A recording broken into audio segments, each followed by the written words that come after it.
Hello, welcome to another On Being Human podcast. And in this conversation, we're spending time with Adonis. Now, I first met Adonis in a cafe in Constance in Germany, and he was studying with my son at university. It was just lovely to meet a young man who was so aware of himself and his place in the world and the choices that he was making about how he wanted to live in the world. So I hope you'll join us and enjoy this conversation with Adonis. The most important thing I learned through that process is that we actually have a choice to choose who we want to be. And that's very freeing to know. And that we can carry that identity no matter the social frame that we're into or the circumstances that surround us. Hi, Adonis. It's so lovely to have you here on this podcast. As you know, we're talking about myths and stories that we create and that others create, our cultures create, and that we are then living with, and they shape our lives in certain ways. So I'm curious if you would share with us what came up initially when you were reflecting on this a little bit in preparation for this conversation. When I first read the topic of the conversation, I instantly thought of my school life.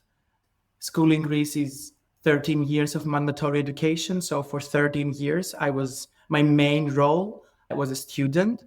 And it happened that I loved reading and studying extra scholar activities that had to do more with knowledge and speeds than with sports or with outdoor activities.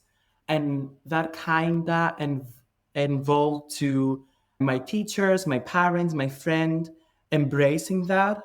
And that turned into me being always the good kid, the good student, the one that would always have an answer for something, the one that sometimes the teacher would desperately rely on for an answer when no one was interested in a lesson. And of course, I enjoyed it while I was there because that also meant that sometimes I was the center of attention, but it came also with a lot of cons that I had to keep up with that certain image. And me taking a step back would necessarily immediately mean that I wasn't feeling good or I was struggling with something, even though I might just need a break. And it was only later, after I was outside of this bubble of the school life, that I realized that I was drawing a pleasure from that, but it wasn't necessarily something that was totally me. And it was more of a habit than a conscious decision. And of course, at the time, it was comfortable and easy. I wouldn't have to have a conflict with myself and question who I am. And that for a teenage boy, it's definitely easier than having to go through a self-awareness process at the age of 13 or 14. But I think breaking that cast kind of shaped and is shaping the person who I am now, because I'm I have more control over who I am and who I want to be. I'm really struck by what you're saying. I love in your story that it sounds like there was some real comfort, right? Initially, in having a myth. There, as you said, it helped you maybe go through a trialing time in your teenage years. But I'm also curious about the Adonis that you're becoming. So, what is it that you're discovering about yourself now that you are breaking free from this cast? The most important thing I learned through that process is that we actually have a choice to choose who we want to be. And that's very freeing to know. And that we can carry that identity no matter the social frame that we're into or the circumstances that surround us. One thing that I never thought of before, like while I was living that myth, was that I could have complete control over my schedule and not letting school or like extracurricular activities define my free time or the way I manage my time. And I think that's helpful because time, for me, it's the new money. How we manage our time is probably the most valuable thing in modern day society. And secondary, breaking that myth and setting me free from that allowed me to explore other identities I had that before were asleep or I wasn't conscious that I had or I could serve. And I found that very healthy and very mature. The notes as we've been talking, Adonis, you've mentioned uncomfortableness or comfortableness. That was the myth was quite comfortable for me. And then you said something about the journey of self-awareness. There's a bit of uncomfortableness about that. Do you want to say a little bit more about that comfortableness and uncomfortableness in this process? That sounded really important.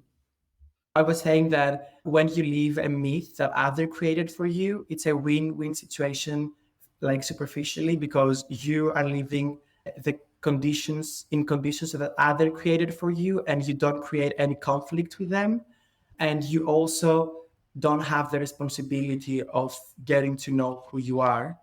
But when you finally rebrand yourself and discover who you are, then you have to create your own place in the world.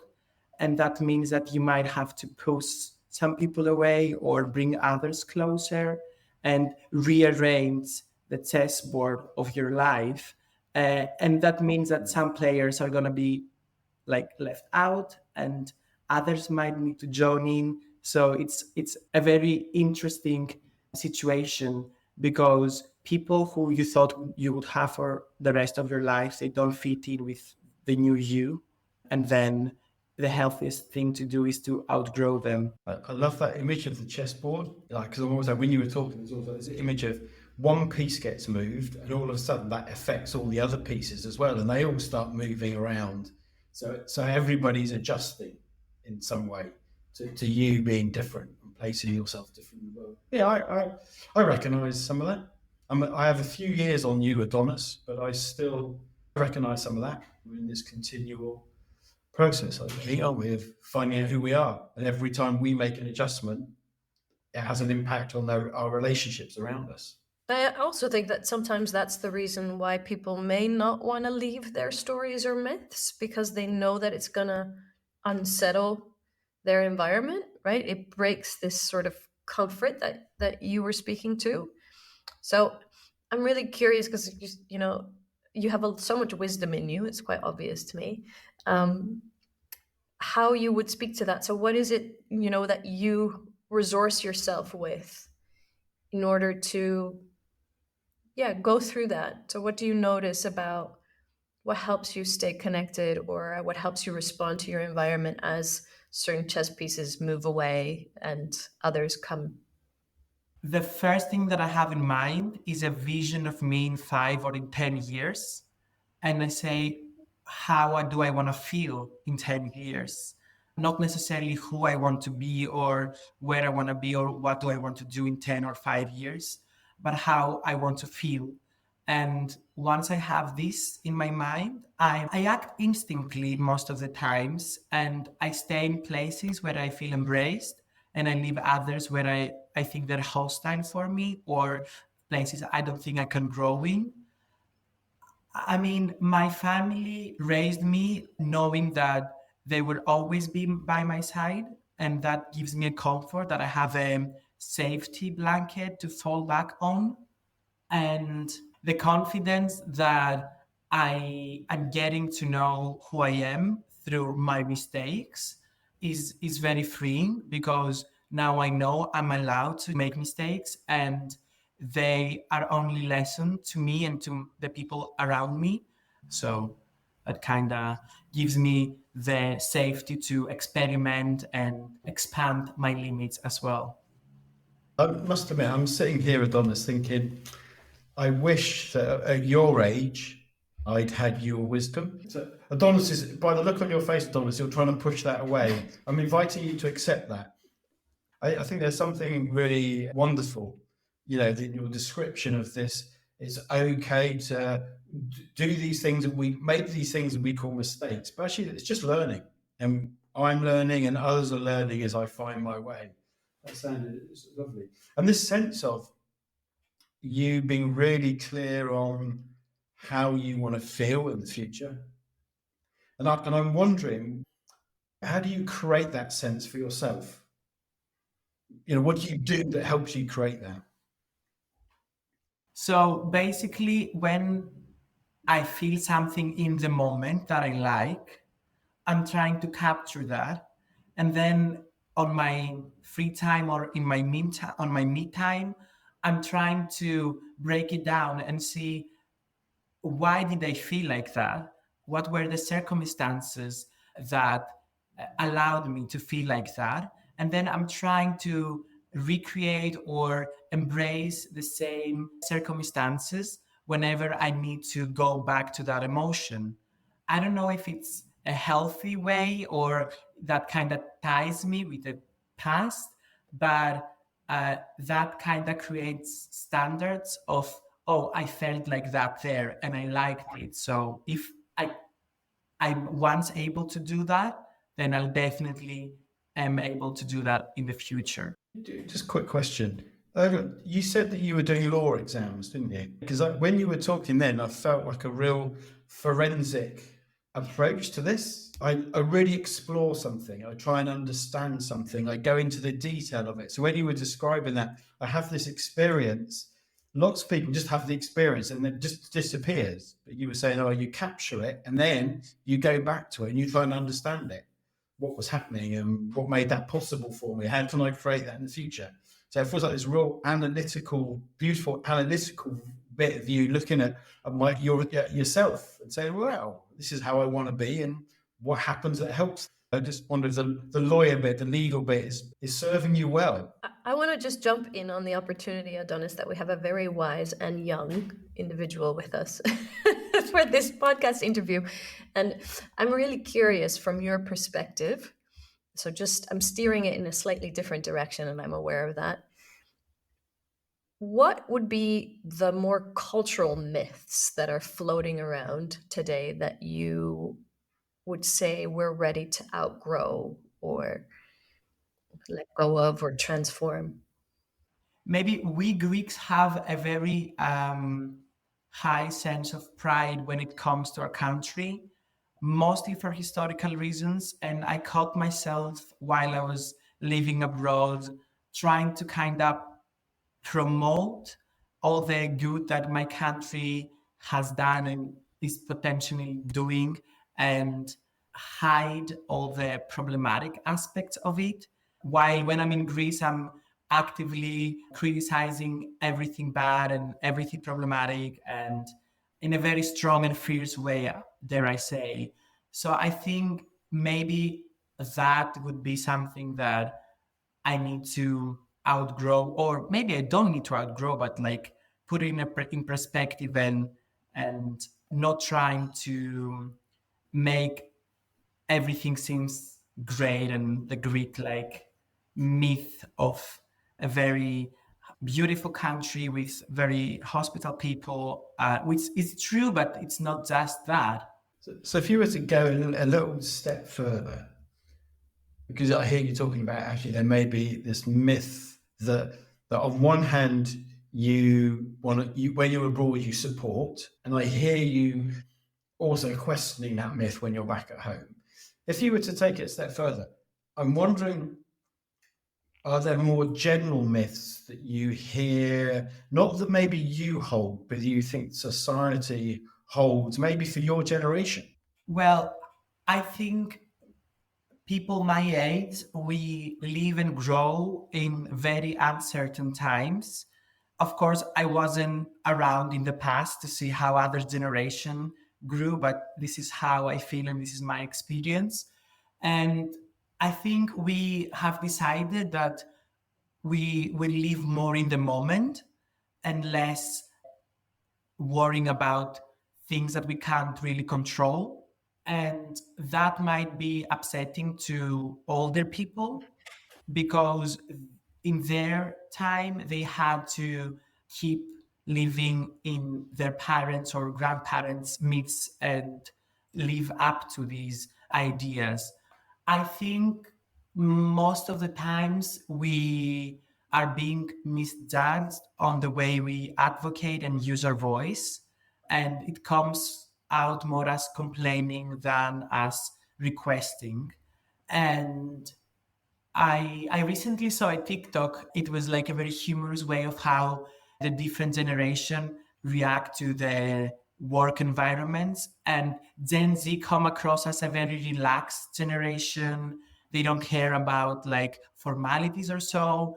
And I'm not here to confirm or deny that, but I think that we're definitely setting our own tone on everyday life, and we're bringing our own ideas and our own perspective into the table. And I like that because it's a fresh tone. It's something that probably we haven't seen, and that makes me hopeful for the future, that we're not trying to copy what's already been done, but create our own individual impact. Okay, so it sounds like, you know, you're aware of the potential historical myths around what you're meant to do. So you're meant to, you know, young people are meant to follow what their family said or their parents have said and be this way in the world. And there's this other story that your generation are creating about, no, we can create that.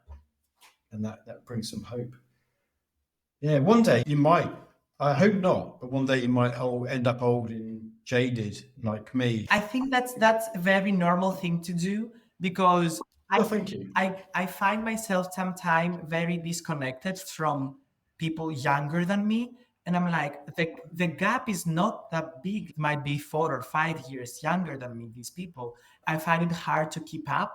And that kinda put things in perspective. And I'm going less hard on people older than me when they're not getting my point, because it can be frustrating. And a generation gap will always be a thing, and it has always been around. But when you first experience it really puts you into thought of like, oh, this is how my parents would feel, or all the friends that I have that can't really keep up with what's happening in my life. That sounds like an interesting dance between the generations, isn't it? I was also caught by your comment about, you know, maybe Gen Z is being seen as complaining rather than requesting. And I think that's really interesting to maybe take our listeners there. So how would you describe what your generation is requesting? So what maybe are what are the conversations? I mean, there is no other way for me to start this conversation than starting with climate change and the way we treat environment. Sadly, we are being handed a planet who is suffering and is being suffocated. And I know many people my age have anxiety because of that. I just read yesterday, 2023 was definitely the warmest year ever recorded. And that's no good news to anyone. And finding ourselves responsible to deal with that problem while we didn't create it can be very alarming and frustrating and upsetting. But I think since people from past generations, from older generations, are still in power and they can still change things, they need to listen to that. There is a constant need of a dialogue on how we can actively do things to change the environmental condition for the best, because we are definitely running out of time. And the fact that Gen Z, and I think also millennials a little bit earlier, started advocating for that is very helpful, because that gives us hope that when my generation is going to be in power, things will be done. I hope it won't be late by then, and that there are going to be actions taken from the current generations in power. You use that word power. What's the conversation that you individually, but maybe also as your generation, what's the conversation you would like to have about power? So recently I realized that each and every one of us holds more power than we think of. And I realized that through social media and through sharing and communicating ideas on social media, because sometimes we found ourselves being disappointed from the political power and the constitutional power, but we sometimes forget that there is also the power of the people. And since we are part of the people, we are the people, we can say decisions and we can change. And recently, with all the with the genocide that's happening in Palestine and people being killed, and I found many people my age sharing and boycotting and trying to actively help while we were being told that we can't really help or we're on the wrong side of the story. And I find it very healthy that we question the ones who have power over information, because that's also information is holds also like a really big amount of power. And we've seen lately governments changing their position, legal actions being taken, companies changing their policies.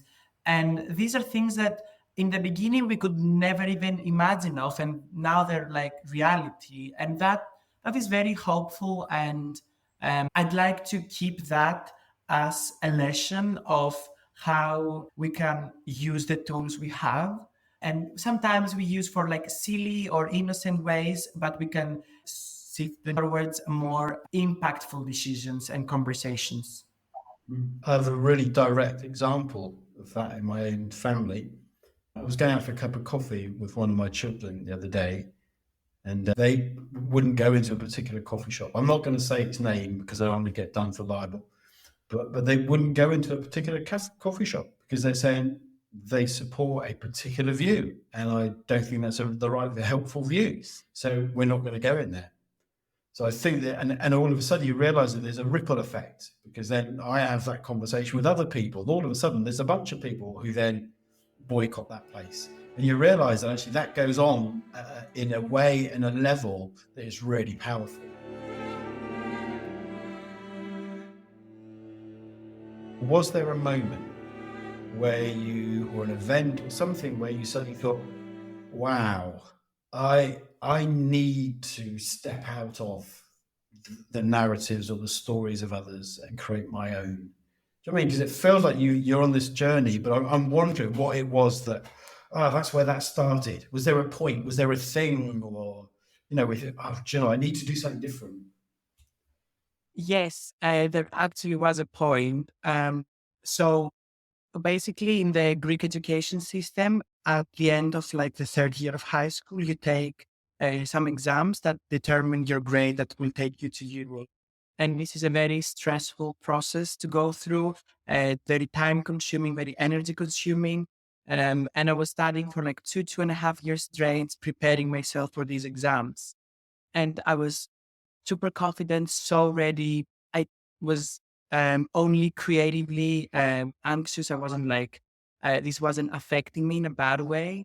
Um, but I definitely had made my whole life these exams. Like I had a very limited amount of free time that I wouldn't think of these exams.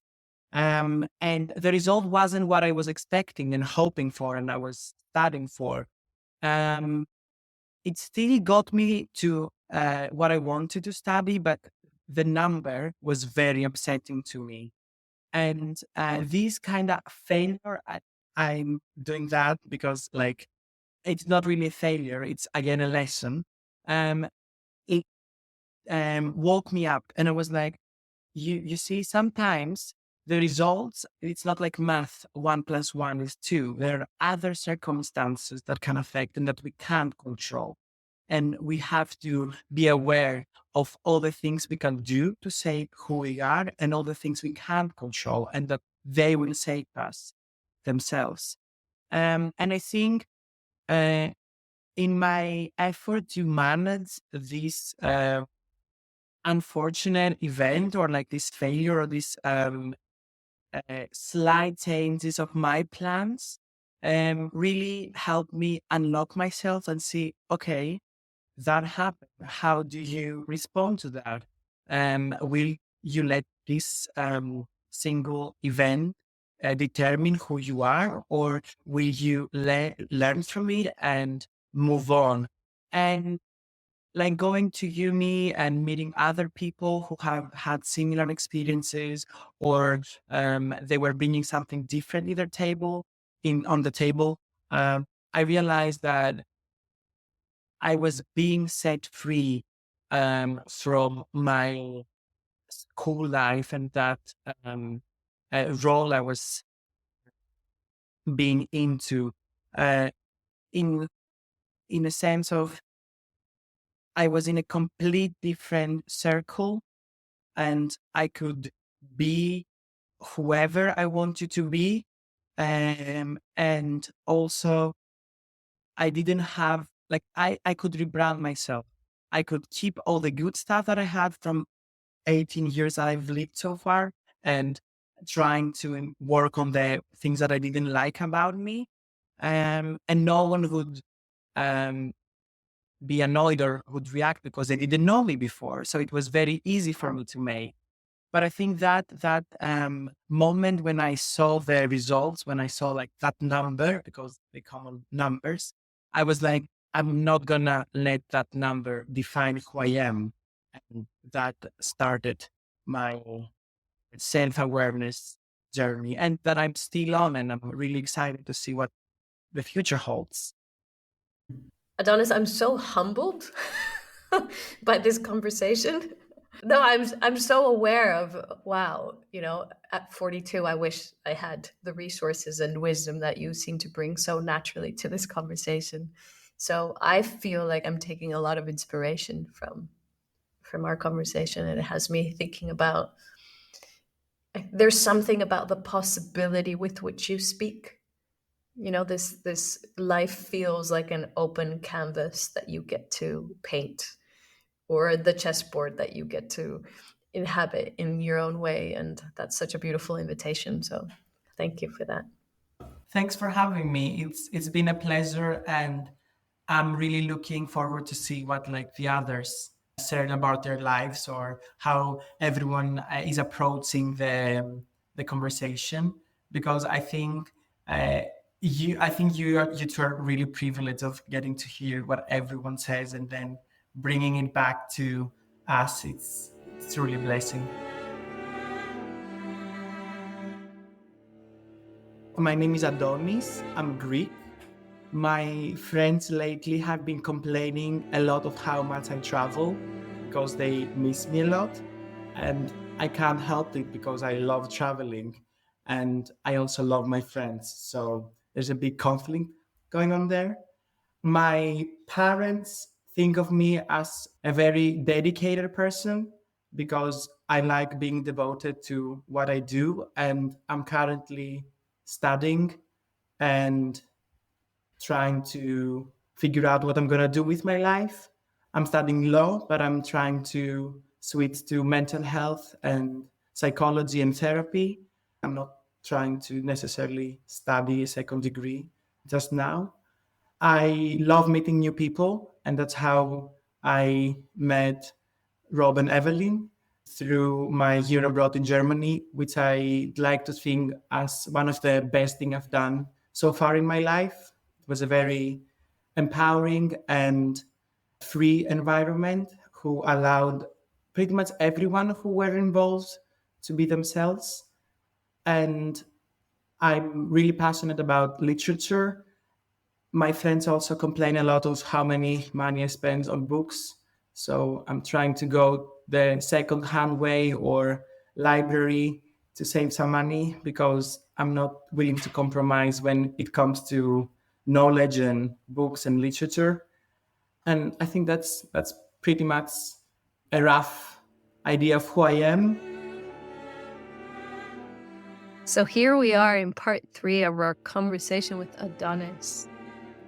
And I think I'm allowed to speak for both of us, Rob, that we were quite taken by Adonis's wisdom. And I felt quite honored to be in that conversation with someone who's much younger, and had such a mindful, self-aware way of speaking about himself in the world. And one of the pieces that really sort of stuck with us was about these generational differences, these roles that apply to cohorts of people depending on their age. So we say, oh, the young people, that we expect them to be a certain way, or we expect them to respect their elders, for example. So we have these expectations about how these generations behave, and we constantly think that we're unique in those expectations, but that may not be true. I remember Adonis saying a couple of things that really lingered with me, which was, one of the things was he quite enjoyed being in conversation with people from different age groups. And it wasn't that he was just going to kick against what older generations were doing. He was trying to take the wisdom and also see what is of value in that, and then add to that from his own point of view. And I thought it was really generous and really wise. As I was listening to Adonis, it made me smile, because I can remember a good few years ago, I did quite a lot of training with youth workers and staff who are working with young people in housing or at risk of homelessness.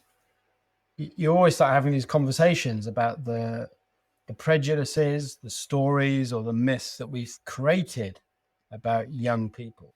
And we used to lay out all of these different statements about young people without any dates on them. And then we'd ask them to put them in order of when they think they were said. I don't think I ever had a group who put them in the order in which they were written. They would put Plato, who was written however many thousands of years ago, they would put him as, oh, we thought that's the most recent. And then something that was written in the 1970s or 80s or 90s, they'd put as like, oh, that was written hundreds of years ago. And it's really interesting. It seems like there is this historic repetition of a story. And sometimes it makes me laugh. I think it's quite funny. And other times I think I'm wondering if there's some relearning or unlearning we need to do around that story. And I came across this article that was written in a British newspaper, and it had 3 examples of these sort of statements. So I'm going to read something that was actually written 6,000 years ago in an Egyptian tomb. That's where it was found. And it said, "We live in a decaying age. Young people no longer respect their parents. They are rude and impatient. They frequently inhabit taverns and have no self-control." So that was 6,000 years ago. And then let's take a bit of a jump. Plato was heard to remark, "What is happening to our young people? They disrespect their elders. They disobey their parents. They ignore the law. They riot in the streets, inflamed with wild notions. Their morals are decaying. What is to become of them?" And then the final one, this was in AD 1274. I love this bloke's name, Peter the Hermit. He joined in and he said, "The young people of today think of nothing but themselves. They have no reverence for parents or old age. They are impatient. As for the girls, they are forward, immodest, and unladylike in speech, behavior, and dress." And it just makes me laugh. I think that was written hundreds of years ago, thousands of years ago. And we're all saying the same thing. And it's something about young people bring an edge. They bring something. And it's at our peril if we just, I suppose, dismiss it as, oh, the young people are just being young people. And I wonder if that's some of the stuff that Adonis was starting to talk about. Should we have a voice? We want to be heard. We have something different to say. So that's what it really reminds me of. It's like we think as humans we're advancing, we're changing, we're telling new stories. And yeah, we're just telling the same old thing about young people that we've been doing for thousands of years. I'm also taken by the fact that, there's two bits in here. There's the perpetuation of a story. Oh, young people are now all of a sudden doing this. the repetition of that, but then also, so what's the expectation? There seems to be this underlying expectation that children are going to be obedient, respectful to their elders. So why are we living in this constant sort of state of dismay with what young people are actually like versus some form of expectation? So there's an underlying unconscious story to this story as well around the expectation that we have of young people, which I find quite fascinating. I wonder if some of the stuff that's written, what they're really saying is, we don't want young people to disturb our comfortableness. Because now, we're adults. We've moved on beyond that. We feel a bit more comfortable in our own skin. And what we don't want is to be upset or challenged about that. So this makes us feel uncomfortable. So we'll label it as disruptive, as opposed to it's just uncomfortable for us. And what would be the value of that discomfort, right? So what could that actually bring us if we leaned into that and not rebelled against it or held this? I mean, there's also an implied arrogance, right? Oh, if only they could be a different way. We have the right to determine that. It reminds me a little bit of some of the climate activism I've been involved with over the years, and how easy it is for the generational thing to get really polarized. One generation criticizes the other generation for the way that they're doing things. So, for example, young people taking to the streets, and I've heard some horrific stuff around Greta Thunberg stuff when she did it on the Friday, skip Friday at school and go and protest. I still hear stuff, really cynical stuff about how they just want a day off school. Yeah, and it's like, well, maybe they actually do care. Why do we have to create this negative story about them? Because there may be a few people who, it's just a day off school, but the majority of people get why they're doing it. I've been on them. I know what the young people are and what they're talking about. And then so we get this. We almost try and dismiss them. And then on the other side, I've heard stuff where an older generation is just criticized for everything they've done as well in the past. It's your fault. Well, it's never that simple. So we get caught up in this polarization around the generations, as opposed to we need each other. No, we need each other. So it reminds me of a beautiful conversation that I listened to between Krista Tippett and Jason Reynolds, and it's on the On Being podcast. He's a writer, a youth writer, and he speaks to this. Shall I read a little? He talks about this specific, the role of young people in our world, and he says, a world where young people are not irreverent is not a world for me, because it is a world that is not growing. They have to shake the table. If you like your young person's art and music, your young people are doing something wrong. It's the natural order of things. It is their time to mold what they want the world to look like. So the question is, what's our role? And our role, I think, in this moment. So I've heard people say we got to get out of the way. But here's the thing. I don't think that they want us to get out of the way. Despite what you might hear, it's not that they want us out of the way. I think they want us to listen to them. So he says about learning about this entitlement that we have. But he says this is what he thinks the youth are saying. So the young people are saying, please make a seat for me at the table. You can't talk about my life and not include me. You have to make a seat for me at the table. And he says this is our role, that our role is to make a seat for them at the table. And he gives a really beautiful example of what that might look like. So he says, if you need help, you need strategy planning, you need to understand how this works, you need some historical reference and context, I'm here to do all those things. You need somebody to help you take some breaths, or make some sandwiches, or make sure that you all have the proper shoes on. Those simple things. And if you're going to walk into harm's way, I'm going to pull your coattail and say, hey, are we certain? Let's go over the rules. Let's make sure that we're doing what we want to be doing. But if you're emotionally broken, if something happens to you that hurts, then it's my job to step in and say, let's process what has happened. Let's figure out where the failure is. Let's figure out how to grow from it, how to get strong. And then we need to get back out into the street. That's the role of elders right now. Not follow me, not this is the way I did it, not you guys are doing it wrong. No, that doesn't work. It's more like, I'm with you. Tell me what you want me to do. Tell me where you want me to go. If I see the fire coming, I'm going to say, there goes the fire. I've seen fire before. Let's head this way. That's it. I had my mum lived with us for 10 years, and when our kids were quite young. But she was with us from when she was about 85 to 95. And there were moments when we sat around the table with, my mum at, 90 and the kids aged 7 and 9 and 11 or whatever they were, and just having these amazing conversations. And I was suddenly aware of, wow, we really do have some amazingly different perspectives on life.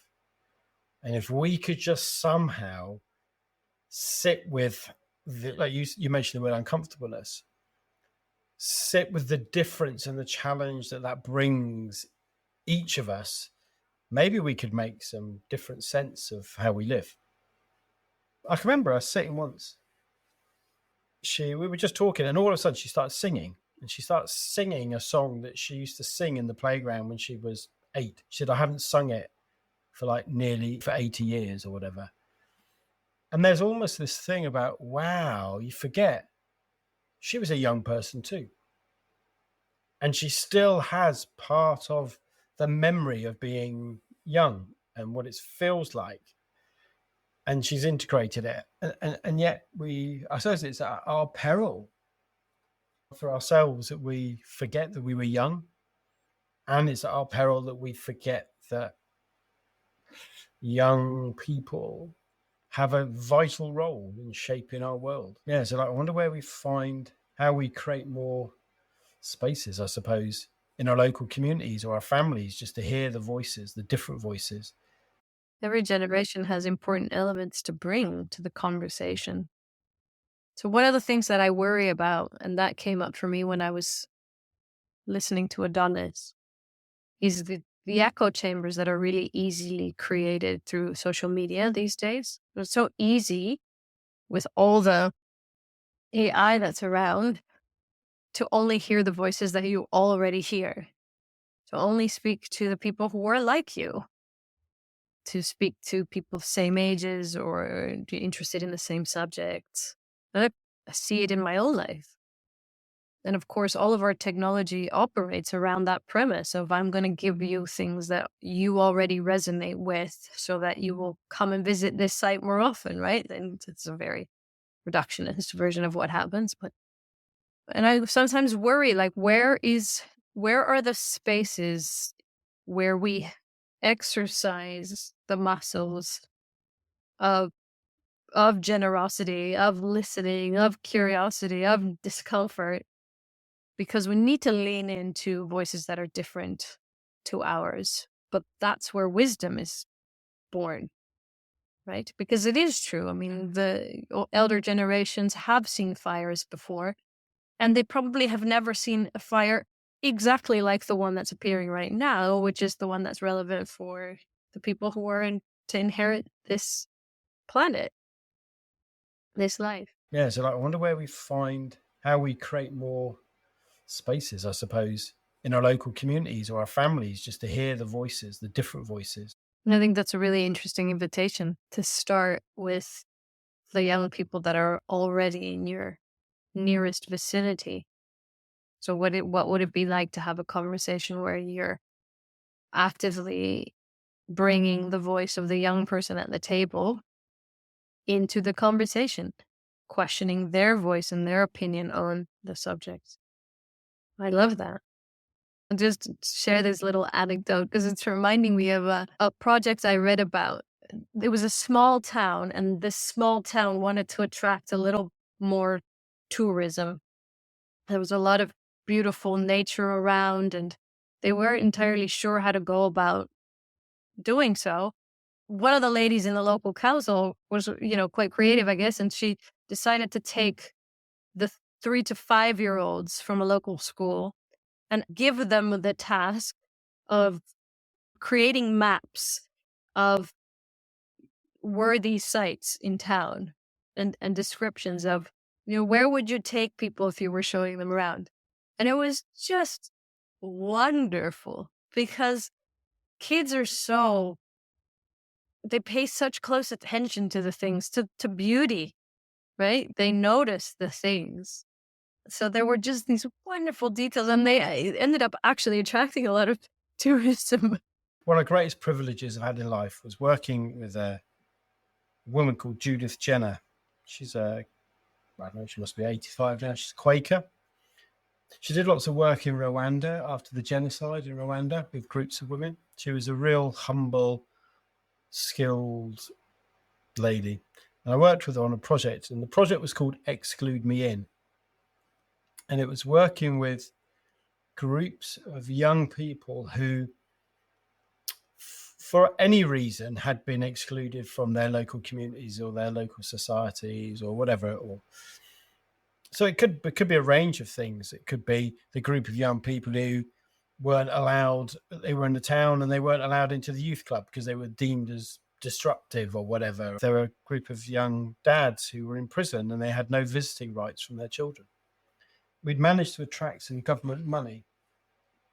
And the idea was that these groups of young people would use this money as a way to develop themselves or to develop projects which help them overcome the thing that they where they were excluded.